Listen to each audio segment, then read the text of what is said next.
मित्रों नमस्कार। पावन ज्योतिष प्रभात यूट्यूब चैनल पर आप सबका स्वागत है। आज के वीडियो का शीर्षक टाइटल टॉपिक महत्वपूर्ण है, अति महत्वपूर्ण है। शीर्षक का नाम है ज्योतिष फलादेश में उपनक्षत्र की भूमिका सर्वाधिक महत्वपूर्ण। The role of sub star is most important in astrological predictions. What is significance of उपनक्षत्र। जी आमिर, यहाँ केवल हमने केपी लग्न ऑब्लिक कस्प चार्ट दिया है और इसी के आधार पर समझाऊंगा। आप उपनक्षत्र के बारे में कई वीडियो हमने दिया है और उनके महत्व और रहस्य को जानने की जिज्ञासा होगी आपके लिए हर्ष का विषय, सौभाग्य की बात है कि उपनक्षत्र को कृष्णमूर्ति पद्धति में ही जाना जाता है। इसका सूत्रपात कृष्णमूर्ति पद्धति में ही हुआ और जिसको केपी ज्योतिष भी आप कहते हैं। इसके पहले उपनक्षत्र का कोई नाम नहीं था, कोई कल्पना नहीं। इस नाते उपनक्षत्र के द्वारा कृष्णमूर्ति पद्धति को बहुत ही धारदार बनाया गया, बहुत सटीक बनाया और बहुत ही एग्जैक्ट बनाया गया, एक्यूरेट बनाया गया। जो विषय पहले नहीं था, मतलब ज्योतिष का कोई फलादेश, चाहे जन्म कुंडली से आप करते हो, चाहे वर्ष कुंडली से करते हो, चाहे प्रश्न कुंडली से करते हो, उपनक्षत्र के खोज के बाद ये और सटीक हो गया है, परफेक्ट हो गया है। और उपनक्षत्र का महत्व सर्वाधिक है। राशियां, भाव और नक्षत्र, केंद्र, त्रिकोण, उच्च नीच, मकरी, मार्गी, बहुत कुछ आप जानते हो, नवांश, द्वादशांश, दशमांश, लेकिन उपनक्षत्र केवल कृष्णमूर्ति पद्धति की देन है। इन नाते उसके महत्व को आज बताने जा रहा हूँ, जो सर्वाधिक महत्वपूर्ण है।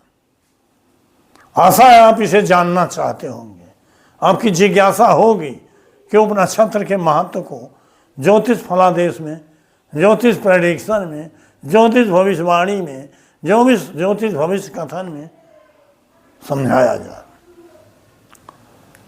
आगे बढ़ने से पहले आपसे अनुरोध है कि अगर मेरे चैनल को अब तक सब्सक्राइब नहीं किए हैं तो नीचे का सब्सक्राइब बटन पुश करिए और सब्सक्राइब कर दीजिए चैनल को।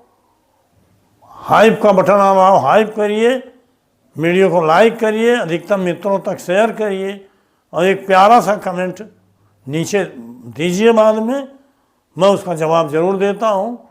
वीडियो को पूरा देखिए, अधूरा देखने से आपको जानकारी सटीक नहीं मिलेगी। अंत तक देखेंगे तभी अंत तक का जानकारी आपको मिलेगी। आइए, एक तो उपनक्षत्र के आने के बाद, केपी सिस्टम के उदय के बाद, यद्यपि भाव कुंडली पहले भी थी, लेकिन केपी सिस्टम का भाव कुंडली पहले से भिन्न है। इसको कहते हैं कस्पल चार्ट। केपी कस्प चार्ट और लग्न कुंडली पहले भी है।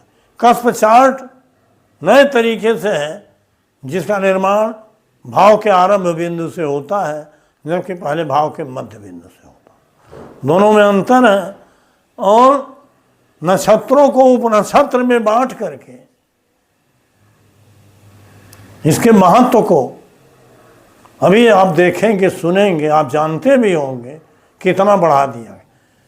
27 नक्षत्रों को 9 भागों में बांट के 243 भाग हुए, उसमें 6 पॉइंट और जोड़ गया, क्योंकि एक राशि में नक्षत्र दूसरे राशि में भी आ जाता है। एक ही नक्षत्र 2 राशियों में होता है, ऐसे 6 पॉइंट मिले।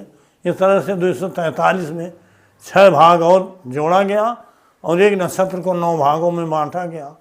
227 गुणे 6, 243 प्लस 6, 249 भाग जो बने, इसी पर होरारी संख्या बनाया गया। गुरुवर के.एस. कृष्णमूर्ति जी ने बहुत ही गहन अध्ययन और शोध के बाद इन संख्याओं का सूत्रपात किया और उसके आधार पर प्रश्न कुंडली देखना आसान था। एक तो उपनक्षत्र के द्वारा आप प्रश्न कुंडली देख सकते हैं। अब इसका नहीं है कि प्रश्न समय के आधार पर कुंडली बनाइए। प्रश्न कुंडली जैसे जन्म कुंडली से उत्तर आप देते हैं, आवश्यक होने पर प्रश्न कुंडली से उत्तर देते हैं। तो पहली बात तो यह हुई कि उपनक्षत्र के द्वारा ही प्रश्न कुंडली से फलादेश होता है ज्योतिष का।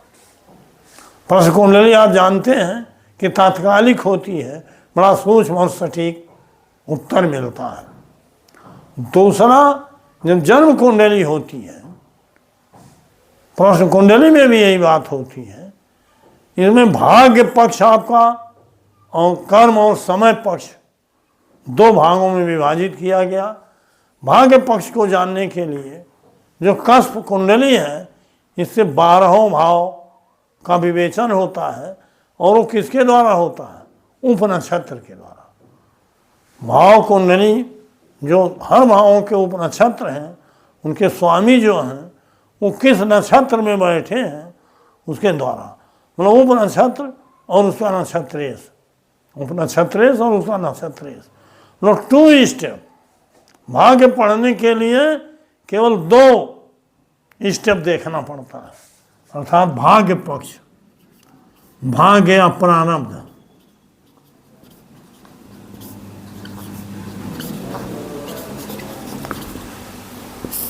पढ़ने के लिए उपनक्षत्र का महत्व है। दूसरी कोई विधा इतनी सटीक नहीं है।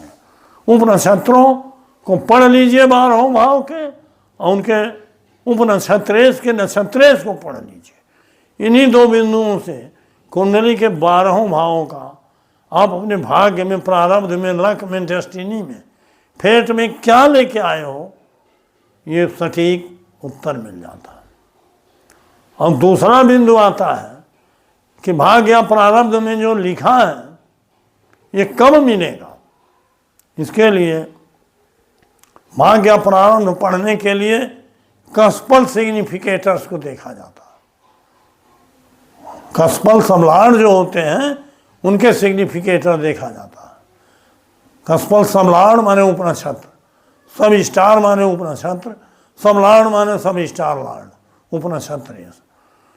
तो भाग्य पढ़ लिया आपने कि लग्न में क्या है, द्वितीय में क्या है, तृतीय में क्या, हर भावों से संबंधित आपका आय स्वास्थ्य कैसा है, धन कैसा है, भाई बहन पुरुषार्थ पराक्रम कैसा है, माता भूम भवन वाहन शिक्षा कैसी है, संतान कैसा है, नौकर चाकर नौकरी कैसा है, रोग ऋण शत्रु कैसा है, पत्नी विवाह कैसा है, पति कैसा है, आदि आदि 12 भावों से जो बातें देखी जाती हैं, आप कस्पल सिग्निफिकेटर्स के द्वारा देख सकते हैं। उसमें सबसे बड़ा रोल उपनक्षत्र का हो। उपनक्षत्र को जन्म दे करके, सूत्रपात करके कृष्णमूर्ति जी ने फलादेश के सिस्टम को बड़ा ही आसान बना दिया। और दूसरा विषय होता है प्लैनेट्स सिग्निफिकेटर, अर्थात ग्रह का सिग्निफिकेटर देखा जाता है। कस्पल सिग्निफिकेटर में केवल 2 स्टेप, उपनक्षत्र और उसका नक्षत्रेश।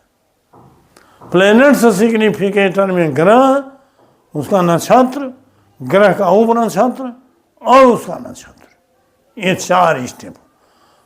प्लैनेट्स सिग्निफिकेटर में कर्म और समय को देखने के लिए 4 स्टेप होता है।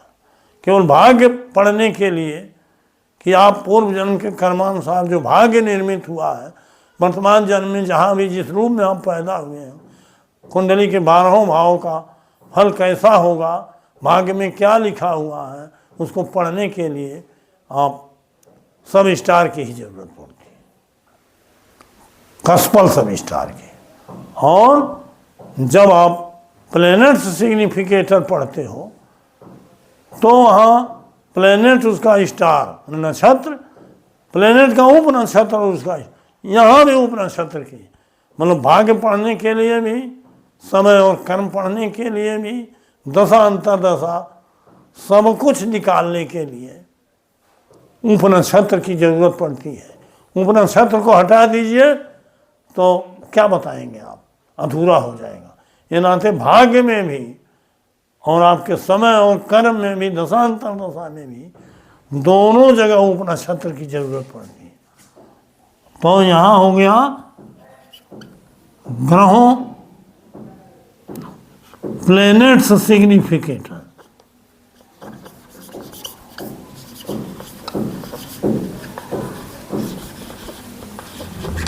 प्लेनेट्स सिग्निफिकेटर अर्थात ग्रहों का 4 स्टेप देख करके आप इनका सिग्निफिकेटर देख सकते हैं। और सिग्निफिकेटर मालूम हो गया तो आसानी से फल कह सकते हैं। भाग्य और कर्म और समय सबका तालमेल करके एक सटीक रिजल्ट तक, लक्ष्य तक, बिंदु तक पहुंच जाएंगे। आपका जो कहोगे एकदम सटीक हो। और चौथा पॉइंट होता है, बार बार हमने वीडियो में जन्म समय संशोधन की बात बताया है, जन्म समय सत्यापन की बात बताया है।